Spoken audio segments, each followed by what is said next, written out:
Good evening, everyone. Or I think I have one person watching right now. So good evening, one person. It is now Tuesday, the 16th of April, 2024. And Candy the Wonder Pup is here, as she always is. And she doesn't want attention. She wants a treat. You want a treat. You want a treat. I want to wrestle with her, but she doesn't want to wrestle. Okay. Lay down. Speak. Oh, yeah. Come on up. There you go. Candy the Wonder Pup is taken care of. Candy got a thumb up. I think she's more popular than I am, and that's all well and good. Wanted to tell another joke. And for this one, I'm reaching all the way back to 2015. That was the first election with Justin Trudeau as leader of the Liberal Party. And at that time, Stephen Harper was the Prime Minister of Canada. It was the last time this country had a Prime Minister who knew the difference between a man and a woman. The last time we had a Prime Minister who didn't talk about people kind and all this other stuff and didn't talk about admiring dictatorships like China.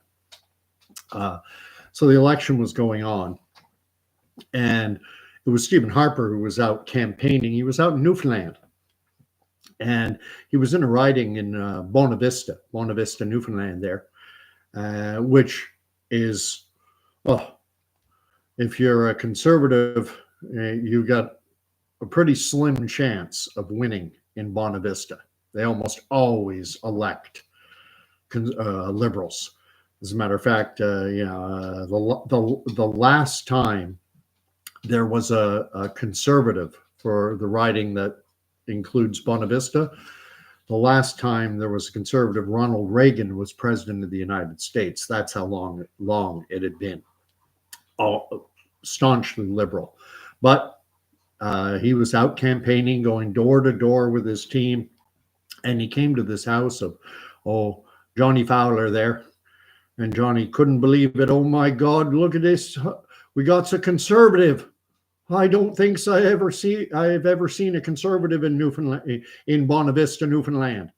And Stephen Harper said, well, I'd like to convince you to vote for me. And so, well, wait a minute. Let me get my wife. She's never seen a conservative either. And he calls his wife, and he lives on a farm there on the peninsula, on the Bona Vista Peninsula. He's got some cows. He's right on the ocean. He's got a fishing boat. He's a real rural guy. And Harper's like, well, meets the wife, and we ain't never seen a conservative before. Give us a speech. So Harper's like, well, okay, where should I stand? Well, you need to get up on a platform or something. And Harper looks around, and the only thing to stand on in the farm is a bin. And it's one of those bins that contains, what shall I say, something that we often use to describe Justin Trudeau's brain. It's a compost bin. So Harper game, he jumps up on the compost bin. He delivers his speech, talks about Canada's position in the world, our strong economy, the fact that we have zero deficit, and he's laying out all his accomplishments. And when he's done, the man and his wife, they applaud, and Harper steps down, shakes their hand. Again, Johnny Fowler, he says, I ain't never heard a conservative give a speech before. That was fantastic. Thanks a lot, Mr. Prime Minister. And Stephen Harper said, well, that's the first time I ever delivered a speech standing on a liberal platform. Ba-doom-chee. That's the joke. Live chat is on. I see I have 5 people watching. If you want to gab, you're more than welcome to put up a comment. Virtue Signal Side. Where are you, Virtue Signal Side? I hope you're Canadian. If you got the joke, you probably are. A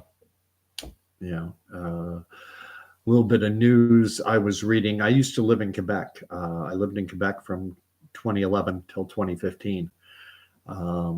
And it's come out that the Parti Québécois, the separatists, are now leading in the polls And halfway between Ontario's two capitals. So you're damn near a neighbor of mine. I'm about an hour and a half ish from downtown Toronto.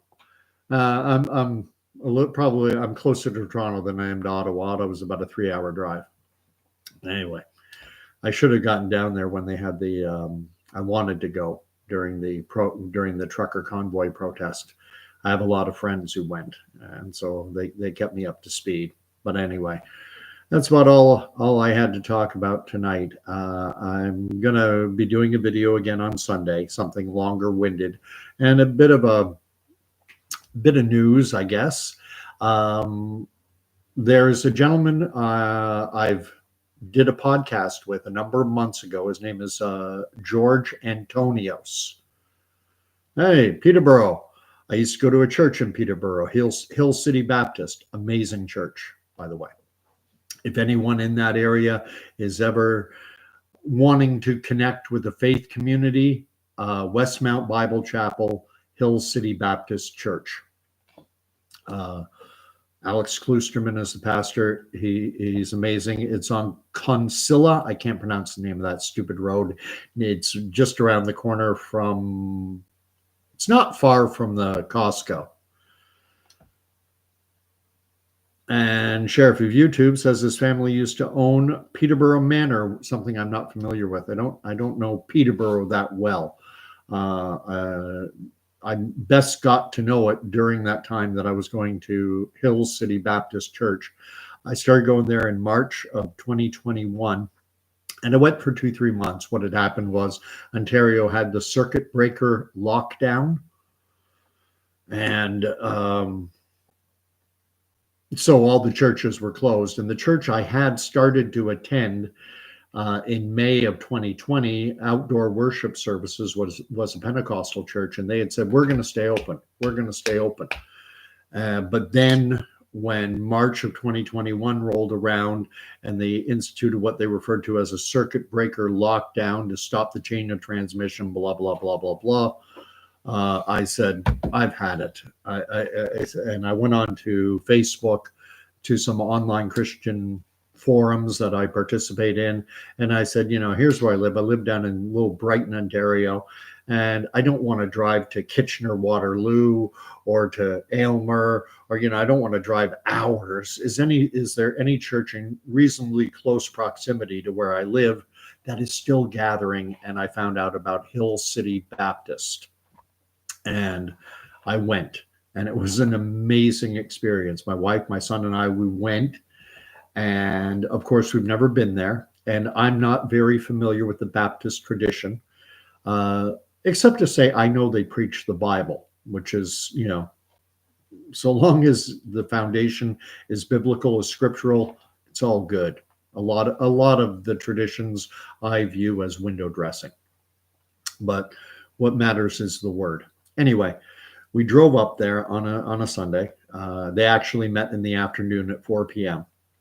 So we went up, and it was an hour drive. Now, just over an hour. And we get to the church, and there are people walking up, and there was a woman outside, and she was handing out hand sanitizer.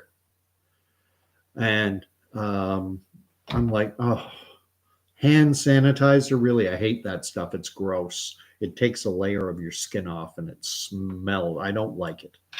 And she said, would you like some hand sanitizer? And I said, just give me a small drop. And she did. She only put a little tiny drop in, and I rubbed it in. And then she turned to my youngest, who 2021. He was born in 2000. He was about 8 years old. Seven turning 8. And she said, would you like some hand sanitizer? And my little guy looked up and he said, no, I'm good. And she said, fine. I was like, I could have said no. So then we went into the building. We went into the church, and there was a woman there greeting. And she said, oh, hi, you're new here. And I said, yeah, I heard that you guys were still meeting. She said, yes, we're still meeting. Now, downstairs, she said, we have a video set up if you want to be distanced. or if you want to be in the main sanctuary, but if you want to wear a mask, we have this area in the back. And I just looked at her and I said, I just want normal, regular church. And she smiled and said, I thought so. Just go up anywhere in the front. And people were hugging, shaking hands, acting normal, doing all the things that the branch COVIDians thought would, kill you. And again, that was 2021. It still wasn't over because the miracle, crappy, ineffective and dangerous jab hadn't really rolled out yet. Seriously, they were, it wasn't until May, June that it became widely available. I always said no. I was still in the Army back in March of 2021. I was in until June of 2021, June of that year. And I actually was breaking the rules a little bit because I was supposed to stay within 50 kilometers. And I was traveling over 100, but I figured if something happened, I'd get back inside the 50-kilometer radius I was allowed. It was nuts. Anyway, just reading. So I guess Sheriff of YouTube, his family also owned the Pines in Bridge North before the Tim Hortons. And again, I don't know the area well enough. I'm relatively new to this area. I moved here in 2015. But I was talking about I lived in Quebec from 2011 to 2015. Je parle français, c'est ma deuxième langue. I speak French, it's my second language. And even before arriving in Quebec, I was reasonably conversant in French. I could get by, but living there and working in the language every day for, 2011, 12, 13, 14, 15, I became as fluently bilingual, I figure, as I can become as an Anglophone who had never, prior to that, I'd never lived in Quebec. No, Virtue Signal side asks where I am. I'm in a little town called Brighton, which is just outside of, if you're driving down the 401, you go to Oshawa, and an hour east of Oshawa, you hit Brighton, roughly an hour. First you come to Port Hope, then Cobourg, then Brighton, then Trenton, where the base is, CFB 8 Wing, Trenton. And then after that comes Belleville. And then after that comes Napanee and then Kingston. Yes, Johnny Appleseed, Northumberland County. That's where I am. And I'll end it off by saying thank you to everyone. I've gone up to 830 something subscribers, which makes me, I believe I have the the most popular YouTube channel in all of Brighton. I actually checked the two largest churches in town here have YouTube channels, and I actually have more subscribers than both of them combined. Having the most popular YouTube channel in Brighton is roughly akin to being the best hockey player in all of Cuba, or the greatest downhill skier in all of Hawaii. So this is a little dot on the map. Johnny Appleseed says, I must be rich now. Far from it. Far from it. One thing I don't mention, and I should, I joined the military at the age of 43. I didn't join until 2010. So I was only in just over 11 years. And I had planned to stay in until I was 60. That's mandatory retirement age. And I had actually signed a contract till I was 60. The way it works when you join the Army, depending on the trade, I was non-commissioned, NCM, and non-commissioned member. And when you join the military, it depends on your trade, but you'll sign either a 3, 4, or 5-year contract. Infantry, the combat arms, infantry, artillery, armored tanks, the combat trades, it's typically a 3-year commitment. My trade, which was signals or communications, SIGOP, was a 4-year commitment. So I signed the 4-year commitment. And then after you sign your 4-year commitment, you can then sign a 10-year, a 15-year, a 25-year. But because of my age, I joined at 43. I'd been in 4 years, so I was now 47. I only had 13 years left. So they signed me till I was 60. But then in December of 2020, when they authorized the jabs, knowing the history, I knew that the military would force it and make it, this is an order, get the shot. And then if you refuse the shot, it's disobeying a lawful order. So in December of 2020, the shots had only just been authorized and it wasn't yet mandatory. It wasn't required at that point. And then I put in what they call a voluntary release. And I said, I'm old. My wife has some health issues. I got arthritis in the knees, yada, yada, yada. And I was allowed to leave. Johnny Appleseed says at age 80, you can be president of the USA. Oh, my goodness. I would take Harper back. I don't know how old he is now. I don't think he's yet 70. He's a spring chicken by American standards. It's funny. I was that joke that I told at the beginning. That joke is recycled. It's an old Ronald Reagan. Well, there was a Republican out in a very democratic area, and he told that joke.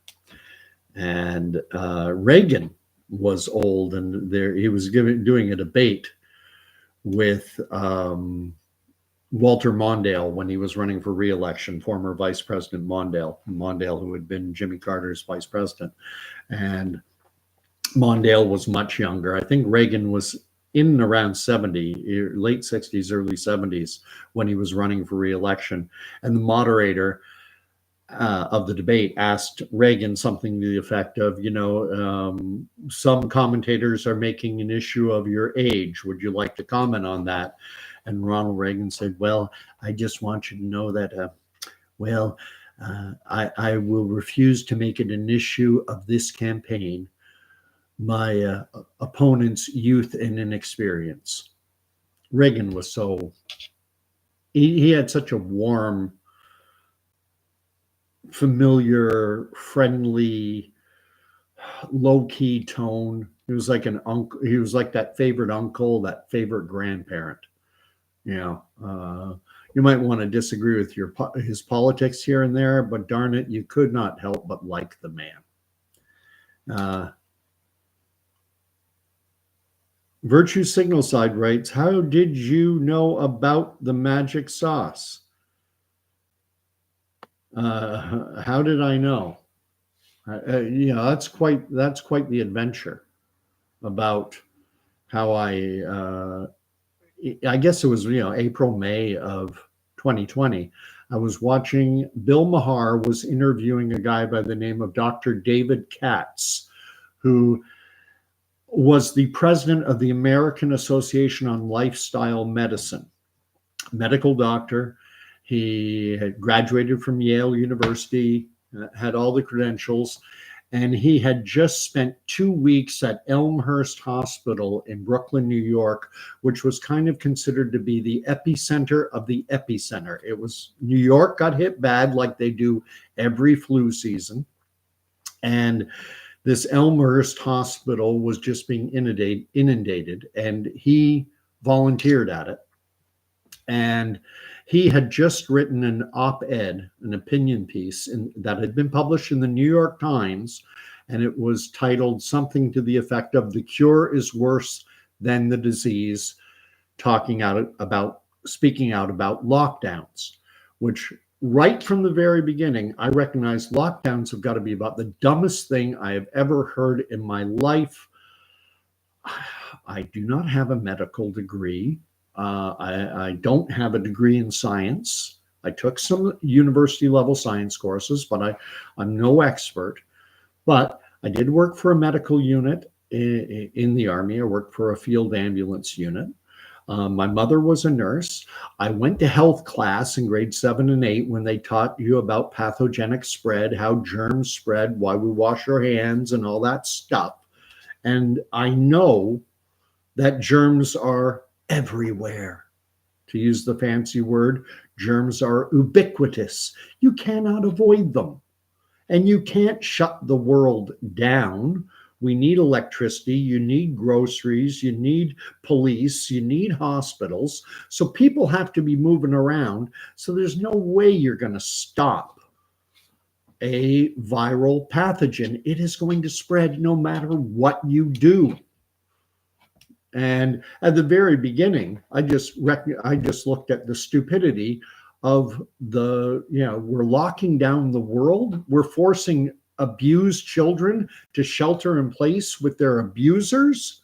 That's crazy.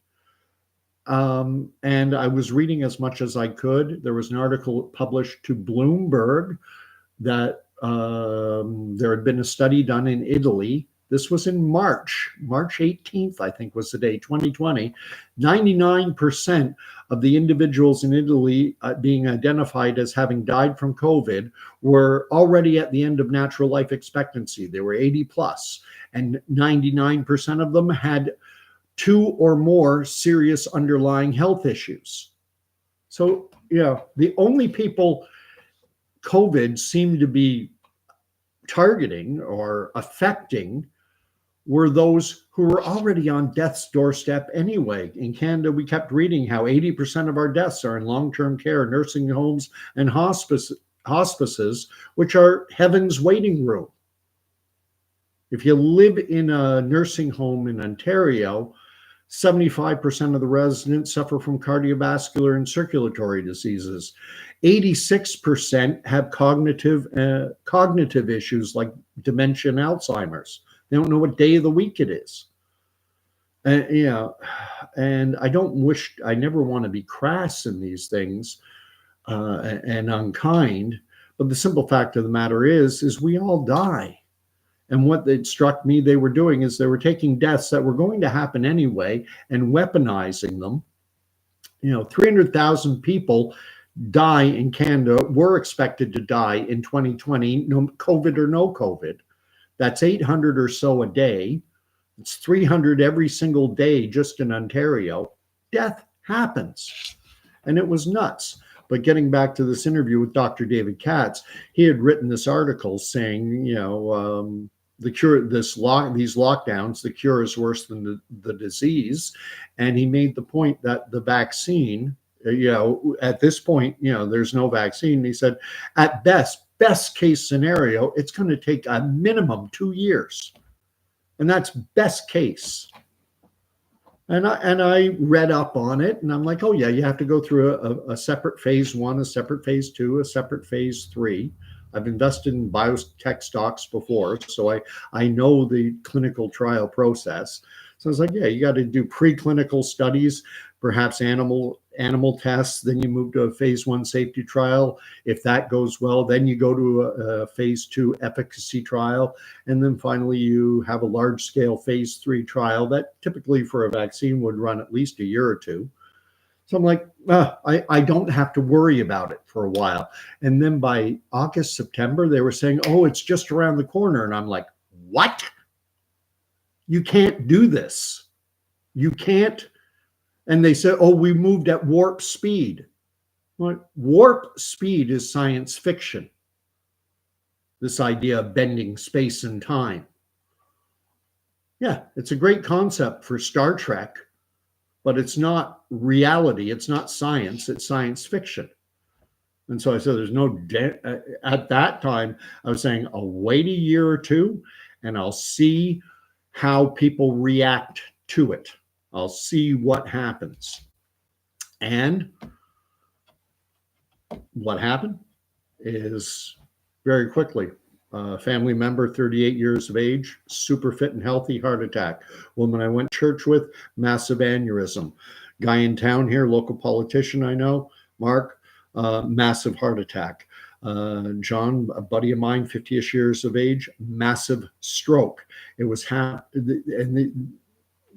it was just all over the place. And I was like, and all happening within a condensed short period of time. So I was, no way. By June, I was like, forget it. I lost two family members, senior elderly family members, to strokes. And yeah, people when they get into their 80s, these things do happen, but everything was just there was just too much happening in too short a period of time. And I know that correlation does not prove causation, but it doesn't disprove it either. Correlation does not necessarily mean causation, but it can. And there was just too much happening all at once. And I said, no way. Anyway, that's answering Virtue Signal side. Johnny Appleseed, great line. What line? But you have an agree, not a degree. And I can't believe that I still see people wearing masks. And as outspoken as I am online, and it's easy to be outspoken online because I'm just talking to a camera and you guys are just chatting through, you're just typing your comments. And so it's easy to be bold and loud and things like that. But for what it's worth, I'm pretty much the same face to face. I've had people's eyebrows shoot off their heads when I've told them that I didn't get the jab, because I've been told, you don't seem the type. They have this preconceived notion that anyone who doesn't get the jabs is living in a trailer and has a grade 8 education, and they is a racist, and and all this stuff. And they have this preconceived notion about what people who didn't get the jab are like. And I break that mold. And there was a guy, Barry, a guy in town here, who I used to go to church with him. I used to attend a church, the United Church of Canada. It was the church my grandfather, my mom's dad, had been. He had been a minister or a pastor in the United Church of Canada when it was sane, before they went full apostate. Anyway, Barry, I saw him at a shop downtown, and he was outside wearing a mask. And I said, you okay, Barry? And he mask outside, and he goes, oh, I just got over COVID. Oh, it was horrible. I've had it twice now, and this last one was really bad. Thank goodness I had the vaccine. And I'm like, oh, I had it too. He goes, oh, you had COVID? I said, yeah, I got it back in February. And he goes, oh, it was horrible, wasn't it? And I said, no, it was a nothing burger. And he said, really? Well, and then he said, you had the vaccine though, right? And I said, no, I never got the jabs. No way. And eyebrows just about jumped off his head. Virtue Signal side asked me what my original red pill was. That's difficult to say. I've talked about this before in previous videos, where when 9/11 happened, from day one, I right that evening, sitting down watching Building 7 just implode perfectly, and then also watching Andy Card, who was advisor to President George W. Bush. Bush was sitting in that classroom in Booker T Elementary. They were doing this thing on a reading program. And Andy Card leaned over and whispered or said something into President Bush's ear. And Bush sat there nodding his head. And the commentators, the newscasters said, their commentary, they said, this is Andy Card, senior advisor to President Bush, telling the president that a second plane has now hit the towers, or has hit a second plane has now hit. And Bush is just sitting there going like this. And I turned to the person I was with at the time, and I went, he knew. He already knew. This was planned. This is not a surprise. And then, so that sent me down a rabbit hole. But then life happens and you get busy and you kind of go back to sleep. And that's what I did. I more or less went back to sleep. And then COVID came along and it woke me back up again. So that was, my red pill. Heaven's Waiting Room. I stole that. I have no original material. There's a book in the Bible called Ecclesiastes, and it says there's nothing new under the sun. Everything is just vanity chasing the wind. I have nothing new.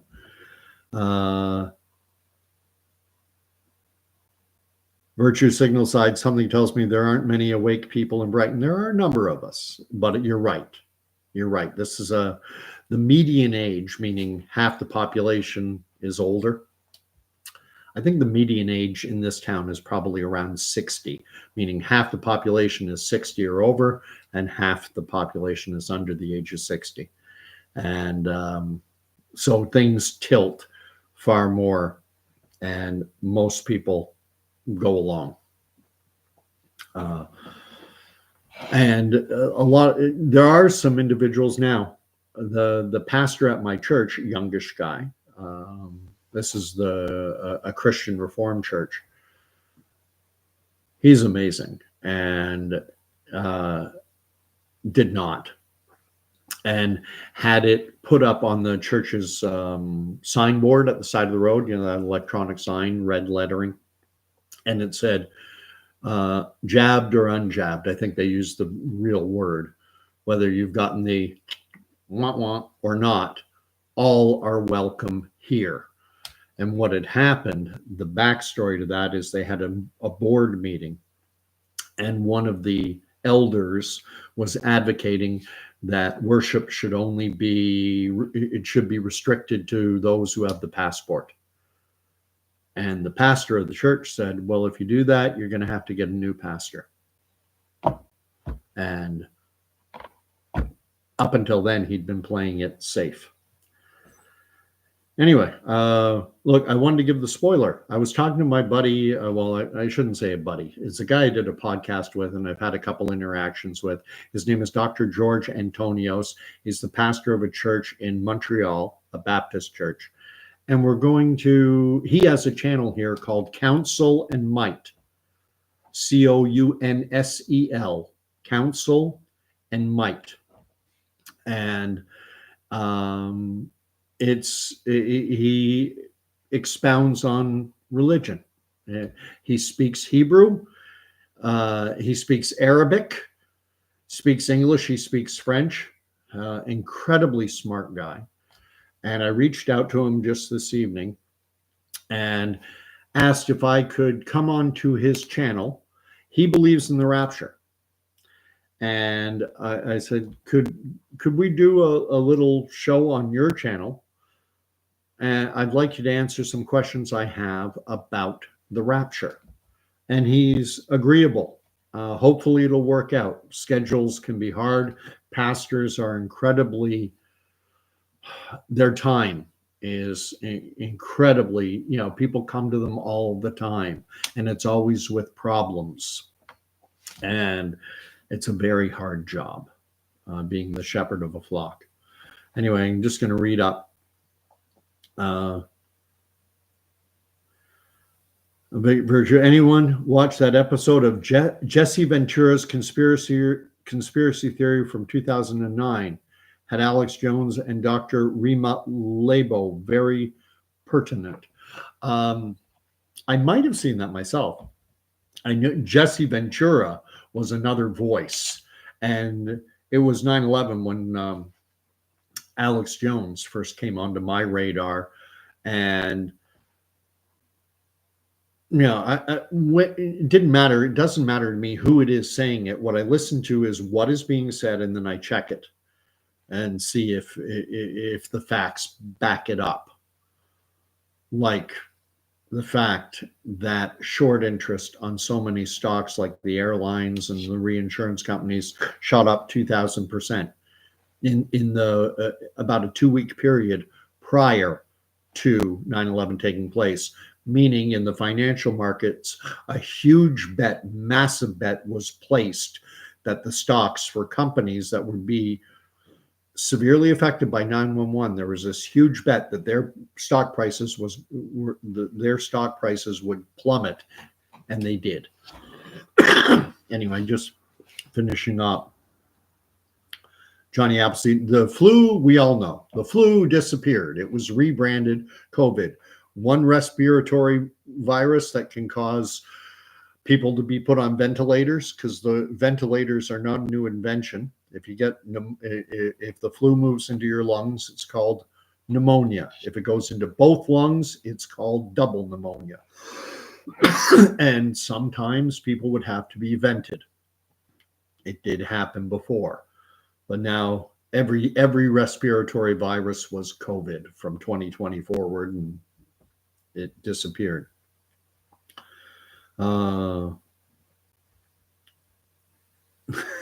Johnny Appleseed writes the Toronto Raptures as opposed to Raptors. Anyway, God bless. I'll let you know when that, if George and I can work this out. Check out his channel. It's amazing. He is an incredibly sharp guy. The reason I did the podcast with him, it was centered on Israel. And it's neat to talk to a guy. George was born in Lebanon. His grandmother, we'll cover this if I get on with him again. We'll cover this, I'll make sure. But it's his grandmother who was born in Bethlehem and was, quote unquote, Palestinian. George is a convert to Christianity. His grandmother's family, before the war broke out between Israel and the 5 invading nations, his grandmother was one of the people who were told, hey, go to Lebanon, go to Syria, go to Jordan, vacate the land, because there's going to be a war. We're going to wipe the Jews out, and then you'll be able to come back and you'll have more land holdings, because all the Jews will be gone. We're going to kill them all or drive them all out. And see, when that war broke out, the first Arab-Israeli war that lasted from May of 1948 until March of 1949, there were about 700,000-800,000 Jews living in what had been the British Mandate for Palestine. And there were a roughly similar number of Arabs. So you had Jewish Palestinians and Arab Palestinians, about the same number. And a lot of the Arab Palestinians got out of Dodge, whereas the Jews stayed and they fought. And it was a brutal war. There was no governing authority. The Ottomans had been kicked out by the British, and then the British had said, we're done, and they had vacated the territory. So now it was a free-for-all. And Jordan got some, Egypt got some, and Israel got the rest. And, when the Jordanians captured the West Bank after the 1949 peace agreements were signed, they didn't say, okay, this is the new Palestine. No, they said, no, this is ours. These are Jordanians now. Everyone living in the West Bank was a Jordanian. When the Egyptians captured the Gaza Strip in 1949, they said, this is ours. The people living here are now Egyptian. Yeah, I will. Let me see. Someone just asked me, Virtue Signal Side asked me to share his channel in the live chat, and I will. Let me just get it. I've got to go on to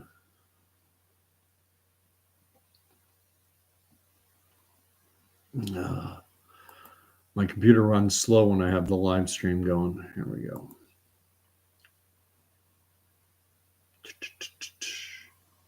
Hope you like the joke. Seems jokes are what drive engagement on this channel, which is great. But what I think you figured out that I'm far more interested in talking about council. There we go, council and might.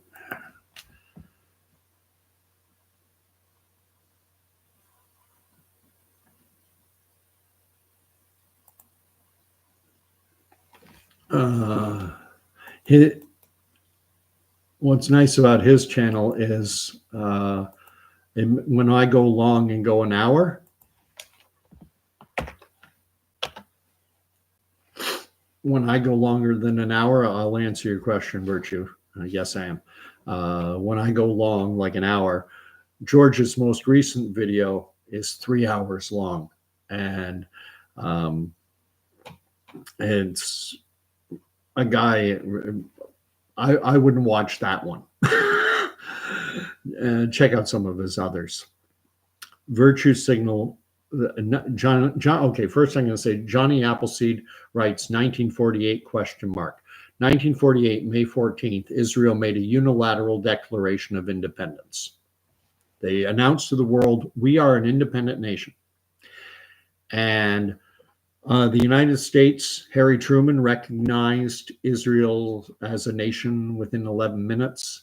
Iran, which at that time was under the rule of, it was an American puppet state, they recognized. I think there are some South American countries, but the world by and large did not recognize Israel. And they were not recognized by the United Nations until June of 1949, because there was a war that lasted. What happened was this was British territory, and then the British, they put an expiration date on their mandate, and they said, on May 15th, 1948, May 15th, we're done. We're gone. There's no governing authority in this territory. There's no government. There's no, it's, I don't know what you would call it. It's inhabited, but there's no governing authority. It's not part of Britain. It's not part of the Saudis. It's not, it's on its own. And so what happened was 5 countries invaded. The Jews had made a unilateral declaration of independence. I'll get to Virtue Signal sides. Ask me if I'm familiar with the Balfour Agreement. I am, or I think it's the Balfour Declaration. It's the proper term. I believe Balfour was the British Minister of the Interior back in 1916, 1917, in the closing days of World War I, when everyone realized the British were going to win the war and that they were going to have control of Ottoman lands. And at this point, this area was part of Syria. It was the Ottomans didn't have countries; they had their empire, and then it was divided into districts or provinces. And so Jerusalem, and what we call Israel today, was part of their Syrian district or province. But then the closing, by 1917, everyone knows that Britain is going to win the war. And Britain started cutting deals with different groups. They told the Hashemite dynasty that had been ruling the Saudi Arabian Peninsula, or the Arabian Peninsula, they told them, we'll give you a country. We'll find a place for you to rule, because they'd been ruling Arabia, but then they were deposed. They lost the rule of Arabia to the House of Saud, and that is why it is called Saudi Arabia and not Hashemite Arabia. And what they did when the Mandate for Palestine was created in 1920, it included all of present-day Israel and all of present-day Jordan. And in 1921, the British paid back their Hashemite supporters, this Hashemite family, this dynasty, and they said, okay, we're going to take the biggest part of Palestine, and you can have that. You can come over from Arabia, and you can rule this Palestinian country. What do you want to call it? And they said, we'll call it Transjordan. And now the official name is the Hashemite Kingdom of Jordan, or the Hashemite Emirate of Jordan, Emirate Kingdom. Are synonymous words. So the Balfour Declaration was an open declaration to the world's Jews that the British would look favorably on and would employ best efforts toward establishing a Jewish homeland in this area, which Palestine is a name the Romans had stuck on it back in 135 AD, and it stuck around. The term had stuck around, kind of the way people still call Mumbai. People still call it Bombay, even though the name has changed. Some people still call Iqaluit Frobisher Bay, but Iqaluit used to be Fro Bay or Frobisher Bay, but now it's Iqaluit. These names stick around.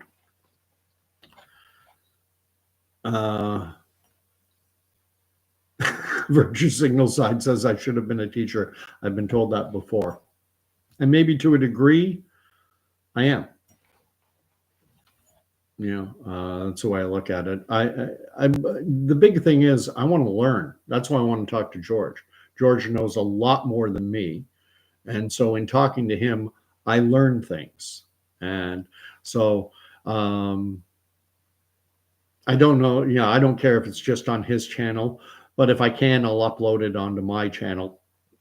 But I want to learn, and I figure I've got a pretty good grasp. I think I have a better grasp on the whole Middle Eastern situation than most, but I that doesn't mean I know everything. Far from it. Anyway, and everyone's a teacher. We all have skills and talents. We all have things. I will. I don't know that George does live streams the way I do. I believe what he does is he does it like on Zoom or what's the another FaceTime type application. I'm trying to think of the other popular one that was before Zoom or whatever. He does it on that, and then I believe he uploads it. So I don't believe it's live, but I'll mention to him to do live. Skype, that's it. Yeah, I've done them on Skype before. Anyway, yeah, interesting, smart man. A lot younger than me. I think he's in his 30s, but he has a PhD in theology. He's read the Quran and he reads it on his channel in the original Arabic because he's Lebanese, and this is something I learned from him. Lebanese, the language, is simply a dialect of Arabic. So it's like Quebecois is a dialect of French. Lebanese is a dialect of Arabic. Anyway, God bless everyone, and thank you for the thumbs up. Candy appreciates them, so do I. And the usual likes, shares, subscribes, all that stuff. And we will talk to you soon. God bless everyone. Night.